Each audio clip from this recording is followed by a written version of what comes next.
So as you can see, it's raining, and I was hoping to do this sooner, but southwestern Ontario has been getting snow for the last week, so this is actually an improvement. I thought it was going to be a nice sunny day to do this today according to weather, but it's not going to be, but I'm going to do it anyway because I got to go back to work tomorrow, and this is Sunday and it's the last day of the weekend. So, short form version of a video today. But what I'm going to be doing is building on a row right here, and that's going to be my bean row for my green beans this year.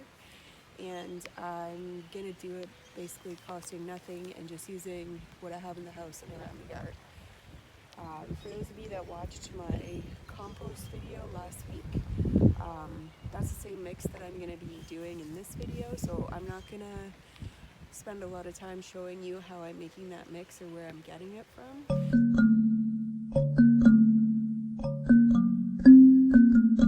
But I will put the link in the box below for that video, and it does explain where I'm getting the soil and the compost to build these rows. Okay, so for those of you that watched my first video on easiest way to start a garden, in that video I did what I call sheet mulching, and I used cardboard as the basis. I don't have any cardboard right now, and we're on lockdown, so it's not like I really want to drive around picking up cardboard that I don't know if it has any kind of virus on it. So what I have here is a craft paper roll, and I bought this a few years ago to make some paper pots for my Hope Starts Junior Gardeners program that I used to teach. And this is just the remnants, and so what I'm going to do is lay that out first in a layer on the space and see how many thicknesses I can get. My goal is to get at least 2, and if I have any left over, then I'm going to use it as a top dressing, as a weed barrier. Okay, so the rain was coming down pretty hard for a while there, but I have enough to do one strip so far. As you can see, my cat is very interested in what I'm doing. That's Ivory. Hi, Ivory. Oh, good job. And I'm going to see how far I can get with a second row. Okay, so I actually got almost all of it done. Single thickness all the way to that end and back. You can see where the pink started. And there's my roll right there. So not too bad actually. You see that? And there's only that much left. Alright, so like I was saying in the last clip, this is as far as I got here. And I still have all that to go, and that's only one thickness. So I ended up going and looking through the house and found some other stuff.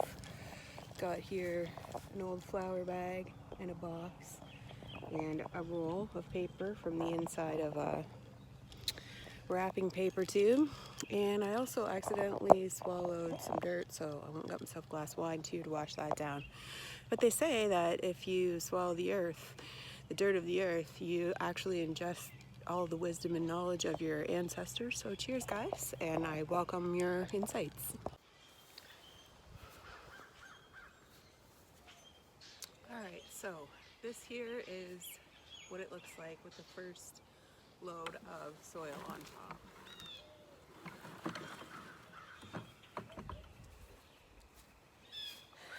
So, paper and a row of dirt, and I'm going to get as much soil as I can from back in my compost area, but I don't have a lot left. So this is going to be my bean row, and they don't need a huge thickness of dirt. Beans are a good crop to put in this edge for 2 reasons. One, my green beans are going to be a heavy producer, so I'm going to be harvesting them often so I can just easily get access to them down the edge here. And then 2, beans are a good nitrogen fixer, so this soil here, like this isn't going to be as well made of a row as what these other ones over here that I did last year were, because I spent money on soil and mulch for that area, and I used a thicker cardboard as a base. This row, I'm kind of curious to see how it works out myself. I'm pretty confident that it's going to grow a lot of beans for me. And then I'm going to make a mental note to myself that next year when we get back to some kind of normalcy or a new normal, I'm going to owe this row some soil, some dirt that's not super nutritive like this compost here is. Okay, so I've pretty much salvaged all the dirt that I am comfortable taking out of my compost pile. I don't know if you can tell in the video, but that's actually pretty deep of a hole. And the stuff in the bin there isn't quite ready yet. So what I'm gonna do is quit there and just make this row as deep as it'll be with what I've gathered, and then start mulching it. So the sun's actually out, which is wonderful, and I've built the row on top of the paper, and then I'm going to take that snow shovel and rake right there and go get some mulch from under the cedar hedges. It's around my backyard, just various places wherever I can find it.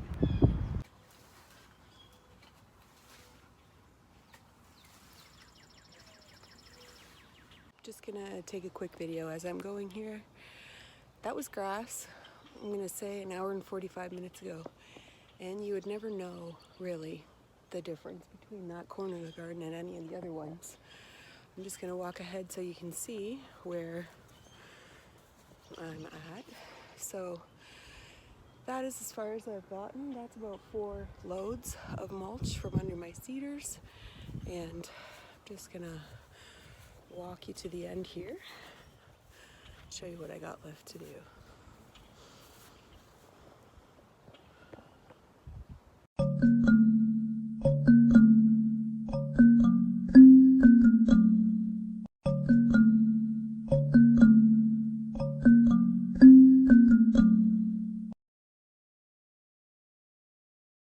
Hi. So as you can see, I have finished it. That is the row that I added on today, and it doesn't really look that much different than what was there than that stuff. From this angle, you can see what's new is this darker row here, and that lighter stuff there is the old stuff. You can see where I had my sticks laid out for my tomato row. I now have another row beside it. So I'm just going to walk this length so that you can see 7, 8, 9, 10, 11, 12, 13, 14, 16, 17, 18, 19, 21. So that whole garden, I'm going to say that row is about 21 feet, maybe a little bit, maybe more like 25, because that was 21 steps. This took me 2 hours. The cost was $0. I had the dirt in a pile over by my compost area.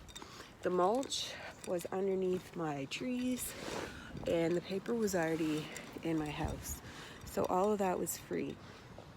If I was doing this in a city, if I was a person that was finding myself on hard times right now, maybe I lost my job because of the COVID, I would say go ahead and get bags of soil. It took me 2 hours, and the most time consuming part of it was digging up the soil. If you don't need to dig up soil, or if you don't have any to dig up and you have to get bag soil, by all means do that. You could probably add a row like this or start a row from scratch, and it would take you all of about an hour, and that I would say is 25 square feet of garden space. What I'm going to do throughout the course of this year is film how much comes out of that row that I just built, and try to give a sense of what kind of yields you can expect off of very little work and no cost. So ordinarily I would never advocate for using bagged soil. Our bagged soil is shipped all over the world, and it doesn't make any sense really that we're doing that. Get your soil from a local person if you can, and get them to deliver it, and you'll be much happier. The soil will be much closer, and any seeds that it has in it will be much more local and identifiable to you.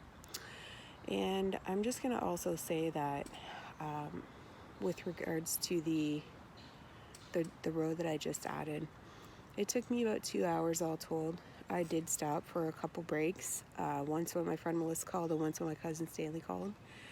Hi guys, shout out, thank you for calling to check on me. It's so important that we check on each other right now with everything that's going on. The last thing you want to do is become isolated. So if you are feeling that way, reach out, talk to somebody, give somebody a call. There's lots of ways to connect and take advantage of them. Don't be isolating completely from everybody just because you may be alone.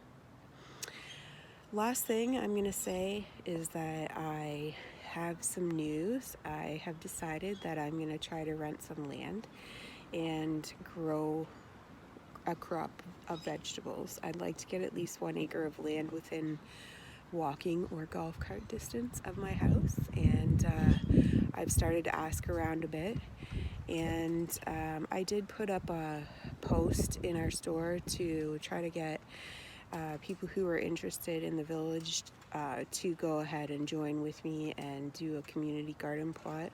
Right now the Ontario government has banned community gardening, so that may not be a possibility, although I do think they need to reconsider that ban from food security perspective, and I think that they will. And I know that the intentions were good, but when food security is going to be an issue, maybe not for everywhere, the more food that we can grow locally, the better. So what I'm going to do is try to find a piece of land and grow a crop and grow vegetables to sell in my village.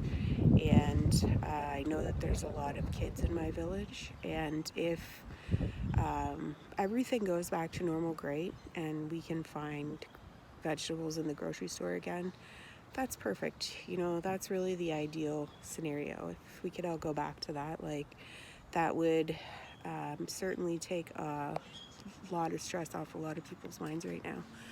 But on the off chance that it doesn't go back to that, or if, you know, only certain areas have food security and others don't, the more food that we can grow and sell and eat locally, the better. And so I'm going to grow, if I can find land, I'm going to grow a crop of vegetables to feed especially the kids in my village and the elderly folks and the folks that can't grow for themselves. And the more demand that we can take off the food system this year, the better, because we have had some shocks. So that's it. I can't think of anything else that I really want to say other than stay safe out there and wish me luck. And my plan is to get a piece of land and document through video everything that I'm doing to start growing vegetables regeneratively, and upload those videos to YouTube so that if there are other villages like mine, we have about 300 people in my village, and as far as I know, we don't have any local growers within our village of vegetables. So I'm going to go ahead and start doing that and see what I can do.